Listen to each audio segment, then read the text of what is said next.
Bom dia, hoje eu vou falar o que foi a Enron. A Enron Corporation foi uma empresa americana de energia fundada em 1985, com sede em Houston, no Texas, inicialmente focada no setor de gás e eletricidade. A empresa se expandiu em outras áreas, como commodities e serviços financeiros, tornando-se uma das maiores corporações dos Estados Unidos. Nos anos de 1990, a Enron era vista como inovadora, especialmente com a criação de mercados para negociações de energia e derivados. Bom, gente, primeiramente, bom dia. Eu vou dar continuidade falando um pouco mais sobre o caso da Enron e também sobre as principais práticas de fraude realizadas pela empresa. Então, todo esse escândalo ele foi resultado de fraudes contábeis, manipulação de balanços financeiros e também sobre o uso de parcerias fora do balanço, as famosas SPs. Então, a empresa ela inflava artificialmente seus lucros e acabava escondendo suas dívidas para parecer mais lucrativa do que ela realmente lucrava. Então, essa prática ela foi facilitada por bancos, por consultorias e também sobre a empresa de auditoria, né, obviamente, a Arthur Andersen. Agora falando um pouco mais sobre as principais fraudes que aconteciam dentro da empresa, né? A Enron ela criava centenas de empresas fictícias, conhecidas como SPs, que são as entidades de propósitos específicos, e elas serviam justamente para esconder as dívidas e inflar os seus balanços financeiros. E funcionava da seguinte forma: eles transferiam dívidas para essas SPs para que não aparecessem em seu balanço patrimonial. Então, essas empresas elas eram controladas secretamente pela própria Enron, mas eram apresentadas como negócios independentes.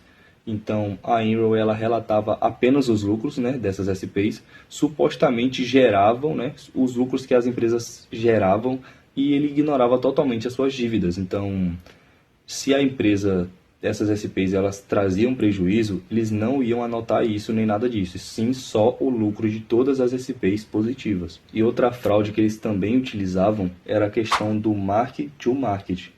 Então, a Iron, eu acho que ela foi uma das primeiras empresas a adotar essa contabilidade market to market, que permite registrar o valor futuro de um contrato como se fosse lucro imediato. Então, se eles fechassem um contrato de fornecimento de energia de 10 anos, ela registrava todo o lucro esperado já no primeiro ano, mesmo sem ter recebido nenhum tipo de dinheiro.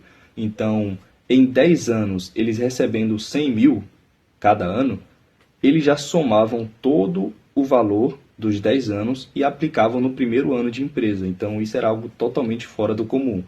E também tinha a questão do caso o contrato se torne menos lucrativo ou fosse cancelado, eles não ajustavam as contas não, eles criavam uma ilusão de crescimento constante ali, como se nada tivesse acontecendo. E agora, por último, né, teve também a questão da manipulação do preço das ações e enganação dos investidores. Então, os executivos da Iron, eles manipulavam o mercado para manter o valor das suas ações em alta, né? Então, a empresa ela divulgava relatórios falsos, mostrando que estava gerando mais lucro do que realmente conseguia. Os executivos eles diziam ao público para comprar as ações da empresa, mas secretamente eles vendiam suas próprias ações, né, antes que a crise toda estourasse.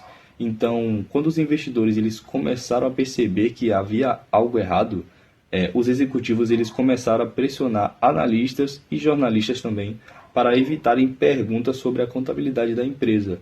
Então, essas três foram as principais fraudes que aconteceram dentro da empresa da Eero e que no final todas foram descobertas da melhor forma. Agora eu vou falar como o esquema foi descoberto. Em 2001, jornalistas e analistas começaram a questionar a transparência nos balanços financeiros da Enron. A empresa se recusava a divulgar detalhes sobre suas SPS. A situação piorou quando Jeffrey Skilling, CEO da Enron, renunciou repentinamente em agosto de 2001, levantando suspeitas sobre problemas internos.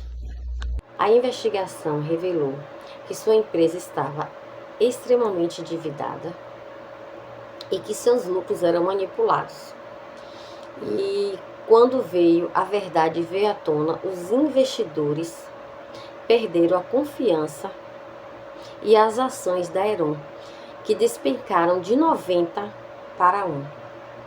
As suas consequências foram a falência da Enron em dezembro de 2001, que foi a maior da história dos Estados Unidos, né, com um total de 63,4 bilhões em ativos.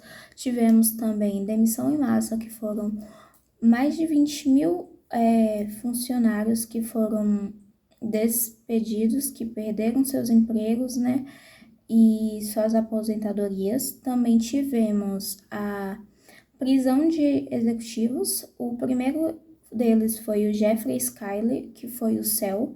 Ele foi condenado a 24 anos, mas posteriormente foi reduzido sua sentença.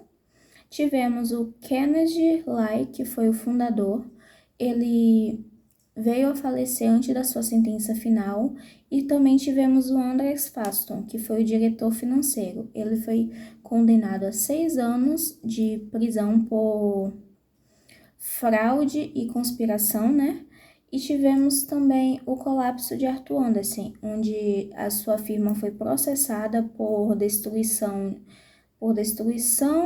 de provas e documentos, e com isso acabou fechando suas portas, né? E tivemos também a lei Sanders-Osley, que foi criada em 2002 para evitar escândalos, né? O Congresso dos Estados Unidos aprovou ela para aumentar a regulamentação sobre as práticas contábeis e auditorias, para que assim conseguisse ou tentasse evitar novos escândalos e que novamente ocorresse isso com outras empresas. Impacto do mundo corporativo. O Caseirão mudou para sempre a forma das empresas ser auditadas e reguladas. Ele expõe fraquezas no mundo das governanças corporativas, levou um aumento na fiscalização das suas corporações. Enron passou de um exemplo de inovação para um símbolo de corrupção e fraude empresarial, sendo um colapso financeiro na história do Brasil.